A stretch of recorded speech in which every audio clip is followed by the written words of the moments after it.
With the blood of the Terror, Maximilien Robespierre has rescued the revolution. An invigorated army is repelling attacks at the border, and internal dissent has been all but quashed.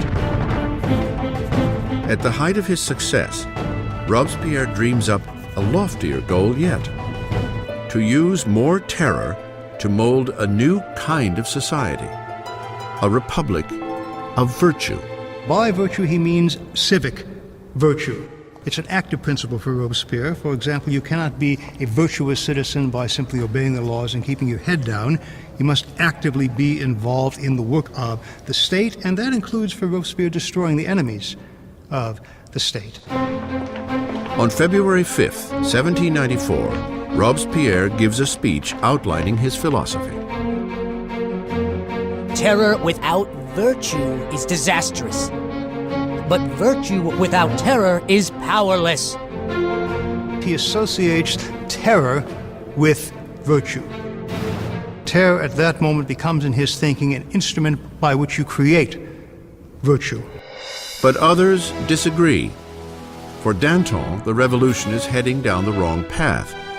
He and his followers, the Dantonists, believe it is time to bring the Terror to a halt. It has served its purpose and is in danger of feeding the revolutionaries into their own fire. By the spring of 1794, things are beginning to go better.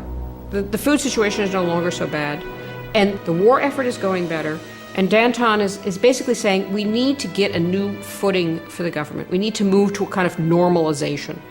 Robespierre believes it's too soon. Danton will start organizing a group to argue that we should end the terror. Robespierre will see this as a direct threat to the government. He will not see it as just a difference of opinion about the direction of policy. He will see it as potential treason.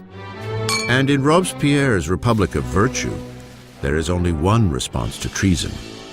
The Dantonists are rounded up and quickly sentenced to death.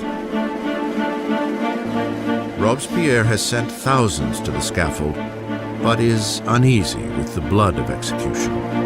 He will not attend the beheadings of his former friends and allies. As he steps up to the blade, Danton shouts, "My only regret is that I'm going before that rat, Robespierre."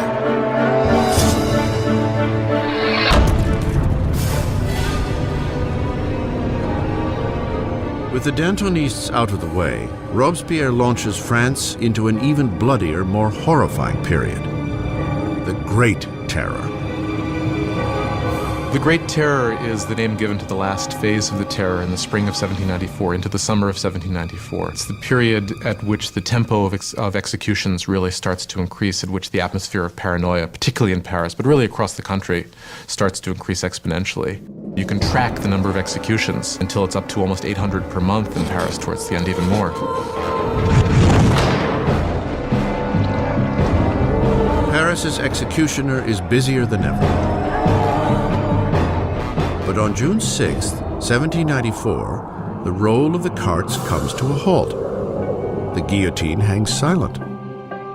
Robespierre has declared a new religious holiday: the Festival of the Supreme Being. He wants to replace the old Catholic god with a new one: the goddess of reason.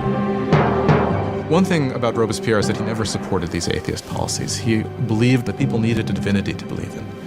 And he helped sponsor this cult that was called the Cult of the Supreme Being, with this extraordinary tableau in Paris in, I believe it was June of 1794, which had choirs of people dressed in white singing. You had this kind of papier-mâché mountain that was built in the center of Paris.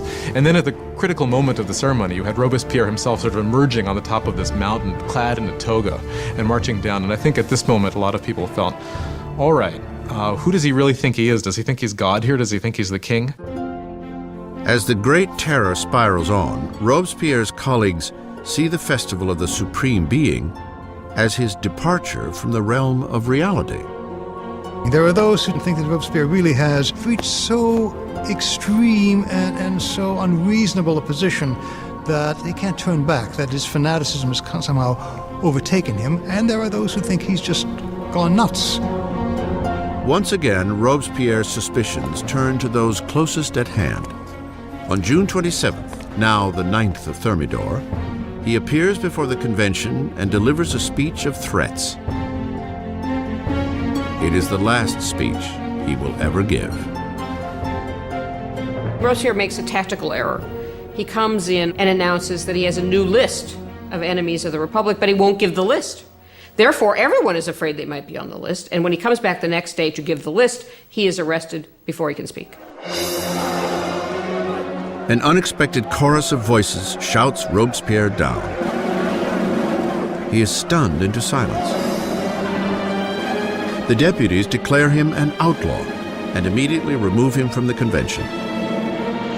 Robespierre and several of his associates are taken to City Hall, where they remain under watch for the night. Shots ring out in the early morning. Guards race to the second floor. They fling the doors open to a grisly scene. One of Robespierre's allies has thrown himself from the window.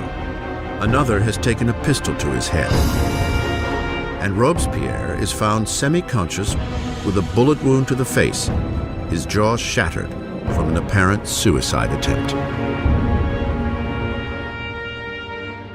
Robespierre spends his last hours on the table of the Committee of Public Safety, in the very room where he had piloted the Terror to its hideously bloody peak.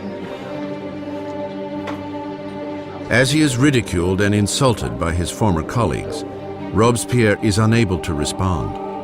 The Grand Master of Oratory has been silenced. In the Conciergerie, where the last Queen of France had preceded him, Robespierre is prepared for the national razor. His cellmate, the revolutionary Saint-Just, points to a painting of the rights of man and declares, "At least we did that." Robespierre had spearheaded a revolution and changed the face of France. He had reordered society and engineered a bloody and tyrannical system to ensure its success. But he was destined to be one of its final victims. It turns out that there is a great deal of enthusiasm for ending the terror. Nobody can figure out how to do it. And what turns out to be the case is that the only thing that will end the terror, and apparently the only thing they can all agree upon, is the fall of Robespierre. On July 27th, 1794, the guillotine comes down on the incorruptible. And the last blood of the terror is shed. The terror dies with Robespierre, but the revolution does not. The rights of man, democracy, the new republic, the accomplishments of the revolution would far outlive any of the revolutionaries themselves. France would enter a period of uncertainty, frozen between fear of another terror, or worse yet, a return to the oppressive monarchy that preceded it. 5 stagnant years would pass before power once again consolidated in the hands of a single man, Napoleon Bonaparte.